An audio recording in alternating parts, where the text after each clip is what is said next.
عسلامة ومرحبا بكم في فيديو جديد. مازلنا ان شاء الله مواصلين في سلسلة تحضيرات رمضان. اليوم باش نشارك معاكم البنادق التونسية وباش نعملوا زوز انواع متاع بنادق، مانيش باش نعملوا نوع كهو، باش نعملوا البنادق متاع اللحم وباش نعملوا زيادة البنادق متاع الدجاج. اخذيت لنا كيلو متاع اللحم مفروم، هذاك بقري ماهوش علوش، واخذيت كيلو صدورات متاع الدجاج ورحيته وباش نستعملوا. بالنسبة للكمية هاوكا اعملوا انتم الكمية اللي تحبوا عليها، تزودوا تنقصوا كيف ما تحبوا. انا هاوكا ديما نعمل شوي شوي باش هكاكا نجم نشارك معاكم برشا حاجات. توا باش نشوفوا اللفاحات اللي باش نفوح بيهم البنادق متاع اللحم. خديت لهنا مغرفه كبيره نعناع شايح، مغرفه صغيره تبدا مكومه متاع ملح، والملح ديما هكا حبس بالرغبه نتاعكم، اما ما تعملوهمش مسوسين باش هكاكا ما يفسدولكمش. 4 مغرفه صغيره كركم، نص مغرفه صغيره فلفل اكحل، نص مغرفه صغيره فلفل احمر، مغرفه كبيره تبلو كرويه، مغرفه كبيره متاع ثوم. الثوم هذيك مرحي بالباهي اللي شاركته معاكم في فيديو زيد متاع تحضيرات رمضان، وقلت لكم تنجموا تحضروه برمضان ولا بغير رمضان، هاوكا نلقاه حاضر والحقيقه طريقه ناجحه على الاخر، ننصحكم تجربوها. اول حاجه توا باش نفوح اللحم، اخديت لنا البول اللي باش نخدم فيها تكون حاجه واسعه باش هكاكا تنجموا تخلطوا براحتكم. فرغت توا كميه اللحم هذيك الكلها باش نحط فوقها لفاحات، ونبدا نخلط بالباهي للي اللفاحات هذوكم يدخلوا في اللحم، واللحم يبدا مفوح بالباهي. وباش نزيد شويه متاع زيت يعاوننا بعد باش نكوروا الكعابر بسهوله. بالنسبه للفاحات اللي باش نفوحوا بهم الدجاج بريسك نفس اللفاحات، فما اختلاف صغير تو نشوفوه بعد. لهنا صايي اللفاحات الكلهم دخلوا بالباهي في اللحم. تو باش نبدا نكورهم، اعملوهم الحجم اللي تحبوا عليه، كبار صغار هكاك كيف ما يظهر لكم. انا عملتهم كبار شويه يتسميوا كومي، ماهمش صغيرين، تنجموا تنقصوا في الكبر راهو هكاك على كيفكم، اما من بعد راهم كي تجيبوا بطبيعتهم توا يصغروا. باش نواصل نعملهم الكلهم هكاكا بنفس الطريقه للي توفى الكميه كلها. وصايل هنا كملت حضرت الكميه كلها، وهذه الكميه اللي تحصلت عليها. لازمكم راهو تكوروهم بالباهي، ولازمكم ما تخليوش التشققات باش هكاكا من بعد يجيوكم في المنظر مزيانين، خاطر الكعبه كي تخليوها هكا مشقه من الاول من بعد زيد تجيكم مشقه كي طيبوها. انا فما كعبات جيوني هكا مشقين على خاطر في الاخر بديت هكا مبرول وما وسعتش بالي برشا. باش نشوفوا توا الطريقه اللي هي اهم شيء ركزوا فيها بالباهي. حطيت الطنجره نتاعي على الغاز، حطيت 600 مليلتر نتاع ماء عادي بارد ماهوش سخون، وحطيت عليه 250 مليلتر نتاع زيت زيتونه. انا عملت بزيت زيتونه، تنجموا تخلطوا بين زيت زيتونه والا زيت نباتي والا زيت نباتي صافي هكاكا كيف ما تحبوا.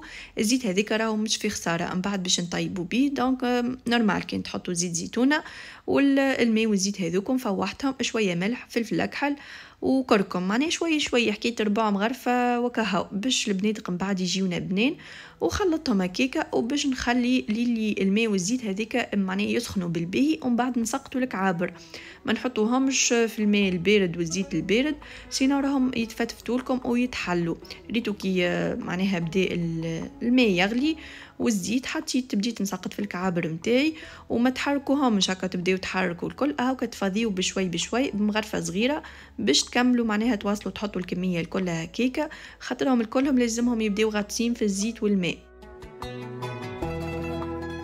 صايي لهنا كملت حطيت الكميه الكلها، وكيما تشوفوا لازمهم الكلهم يكونوا غاطسين هكاكا باش نغطيهم ونخليهم يطيبوا على رواحهم وراهو يبطاو في التطيب مش في سما يحضروا. وتو نوريكم بعد كيفاش لازمهم يكونوا باش البنادق تنجح معاكم. باش نتعدى توا نحضر البنادق نتاع الدجاج، هذاك كيلو نتاع صدر نتاع الدجاج رحيته وباش نستعملوا، وهذوما اللفاحات اللي باش نستعملهم راهو نفسهم اللي حطيتهم في اللحم باش نحطهم في الدجاج. جوست لهنا زودت مغرفه صغيره نتاع زعتر، وبالنسبه للثوم في الدجاج حطيت مغرفه ونص كبار في عوض مغرفه كبيره اللي حطيتها في اللحم. مانيش باش نعاود معناها نسمي لكم لفاحات باش هكاكا ما نطولش عليكم، نورمالمون كل شيء واضح. حطيت لفاحات وباش نواصل هكاكا نخلط بالباهي للي الدجاج يتفوح بالكدا ولفاحات يدخلوا في الدجاج بالباهي. انا المره الاولى نسيت ما حطيتش الزيت، اما راهو لازم نحطوا شويه زيت باش هكاكا من بعد نكوروهم بسهوله. كملت حطيت الزيت ووصلت هكاكا نخلط وصايي لهنا الدجاج تفوح بالباهي. تو باش نبدا نكورهم، ناكد ونعاود لازمكم تكوروهم بالباهي ما تخليوش التشققات باش من بعد يجيوكم في المنظر مزيانين. ونواصل نعملهم الكلهم هكاكا بنفس الطريقه للي توفى الكميه كلها.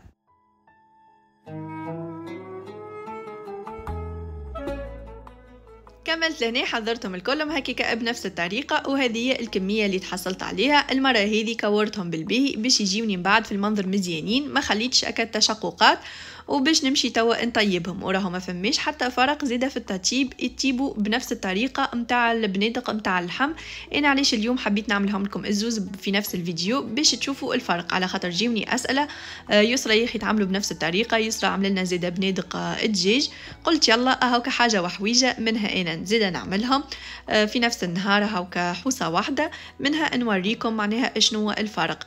لهنا الطريقه كالعاده حطيت 600 مليلتر متاع ماء، حطيت 250 مليلتر زيت، حطوا زيت زيتونه، زيت نباتي، خلطوا هكاكا حسب اللي انتوما متوفر عندكم وحسب الزيت اللي طيبوا بيه. وضروري راهو نفوحوا الماء والزيت. حطيت كالعاده 4 مغرفه صغيره ملح، 4 مغرفه صغيره فلفل اكحل، 4 مغرفه صغيره كركم، وبديت لهنا نسقط في الكعابر نتاعي بالطريقه الواضحه قدامكم، وما نحركوش راهو جمله جمله حتى اذا كان ما نلقاوش اسباس هاكا نفضيو بشوي بشوي للي معناها نسقطوهم الكل، على خاطر لازمهم يبداو هكاكا بالطريقه هذيك الكلهم غاطسين في الماء والزيت باش هكاكا يجيوكم ناجحين. نغطيهم لهنا ونخليهم زيدا يطيبوا على رواحهم، لازمهم الزوز راهو يقفوا على زيتهم باش هكاكا يصبروا لكم معناها البنادق ينجحوا معاكم، سينو راهو في ساعه يفسدوا لكم. لهنا هاكا عملت عليهم طله الزوز باش نمشي نقضي على روحي، وكل مره هاكا نتفقدهم.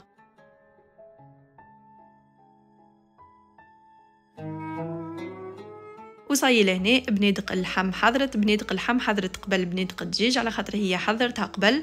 لازم راهو ان تطيب بالباهي، لازمها هكا توصل للمرحله هذه تقف على زيتها وتتحمر، يعني تعمل الكوش الحمراء هذيك. لهنا ديجا مازلت انا باش نعمل لهم هكا تحريكه ونخليهم يزيدوا يتحمروا بالباهي، لازم يعملوا الوجه هذيك الاحمر باش هكاكا يصبروا لكم ويجيوكم بنين. لهنا ذقتهم، ما نحكي لكمش على البنه، ما نحكي لكمش قداش جاو فايحين يهبلوا ما شاء الله، ياسر بنين. وكهو لهنا كعبر اللحم حضرت، مازلت كعبر الدجاج باش نهز كعبر اللحم نحطهم في الحكوك للي يخلطوا عليهم كعبر الدجاج. وحبيت لهنا نذكركم شنو نجموا نعملوا بهم البنادق، تنجموا تعملوا بهم طاجين بنادق اللي هو يجي برشا بنين ان شاء الله يا ربي نشاركوا معاكم. تنجموا تعملوا بهم حسوب الكعابر، ازدر بالكعابر، تنجموا تعملوا بهم مرقه لوبيا، تنجموا تعملوا بهم جلبانه. انا ديجا بعد لا كملت كيما تعرفوا حوصه متاع تصوير وكل، خديت من البنادق هذوما متاع اللحم وعملتهم جلبانه، جات ياسر بنينه. بالنسبه للبنادق متاع اللحم ومتاع الدجاج، فما اللي يحب الدجاج يعملهم بالدجاج، فما اللي يحب اللحم يعملهم باللحم، فما اللي يحبهم الزوز، معناها اختياري انتوما شنو تحبوا. باش ينجحوا لكم البنادق لازمكم راهو تغموهم بالزيت، اذا كان ما كفاكمش الزيت اللي معناها طابت فيه البنادق عادي راهو تنجموا تكملوا تغموهم بالزيت زيتونه والا زيت نباتي، امام المستحسن زيت زيتونه. وزيت زيتونه هذاك من بعد راهو باش نطيبوا بيه، يعني الزيت اللي في البنادق مانيش باش نطيشوه من بعد باش نطيبوا بيه، يعني حتى كان حطيتو زيت زيتونه مش فيه خساره. وهذه لهنا البنادق نتاع الدجاج نتاعي هايكا حضرت فاوحه زاده ياسر بنينه. باش تقولوا لي شنو الفرق بيناتهم؟ الفرق بيناتهم اللي يحب الدجاج يعملهم بالدجاج، اللي يحب اللحم يعمل باللحم، اللي يحبهم الزوز يعملهم الزوز. انا مثلا بنتي عجبوها بنادق الدجاج خير، انا خاطر في العاده نعمل كان بنادق اللحم، عجبوها بنادق الدجاج. مثلا راجلي يحب اللحم عجبوه بنادق اللحم خير. دونك اذواق، هاني نعاود نقول لكم اذواق، وانتم اعملوا واش تحبوا ولا اعملوا كيفي انا شويه شوي. تنجموا زيدا تحطوهم فوق سلايطه، تنجموا تعملوا بيهم زيدا بريك، راهو تنجموا تعملوا بيهم مش تحبوا. ديجا راهو انا مش اول مره نحضرهم هكا في تحضيرات رمضان، شاركت معاكم زيدا قبل، اما هاكا انا ديما اللي نعملوا هاكا نشاركوا معاكم، وديما هاكا فما تحسينات فما اضافات. كالعادة هنا حطيتهم في الحكوك لازمهم يكونوا مغسولين بالباهي، لازمهم يكونوا شايحين، وزيدا لازم تستحفظوا بهم في حكوك بلار مش بلاستيك. انا باش نكمل معناها نحط الكمية الكلها هكاكا باش نفرغ توا الزيت هذيك اللي طابت فيه البنادق، ضروري راهو نحطوه. وكل عاده مش باش يكفيني، باش نجيب شويه زيت اخر زيت زيتونه ونحطو، خاطر لازم راهو البنادق يكونوا مغمومين هكا سينو راهو يفسدوا لكم. طيحت لي كمية الخير والبركة. ان شاء الله نعمل بهم برشا وصفات، وتوا باش نخليهم يبردوا ومن بعد باش نغطيهم، ما نسكروهمش وهما مازالوا سخونين، سينو راهو يفسدوا لكم. خليهم يبردوا في عقلهم ومن بعد هاكا سكروا عليهم. بالنسبه لي انا نستحفظ بهم في الفريجيدير اللوطه، بالطبيعه البنادق ما يتكنجلوش، وحتى برا الفريجيدير راهو ما يصير لهم حتى شيء، على خاطر فما برشا عباد تحضرهم تهزهم للعمره ويقعدوا كيف ما هما. قديش يصبروا الحقيقه انا ما نعملش كميات كبيره برشا اللي باش يقعدوا مده كبيره، اما راهم يصبروا بالباهي وما يصير لهم حتى شيء، يقعدوا حتى اكثر بالطبيعه من شهر راهو، اما انا ديما ما نخليهمش اكثر من شهر. وهذا هي الفيديو متاع اليوم، واذا كان عندكم اي اسئله اكتبوا لي في لي كومنتير، انا ديما نحاول نقول كل شيء، اما اذا كان عندي حاجه ما قلتهاش ولا عندكم اي سؤال اكتبوا لي وانا ان شاء الله نجاوبكم. وتو نقول لكم بسلامه، وان شاء الله يا ربي نتقابلوا في فيديو اخر على قريب.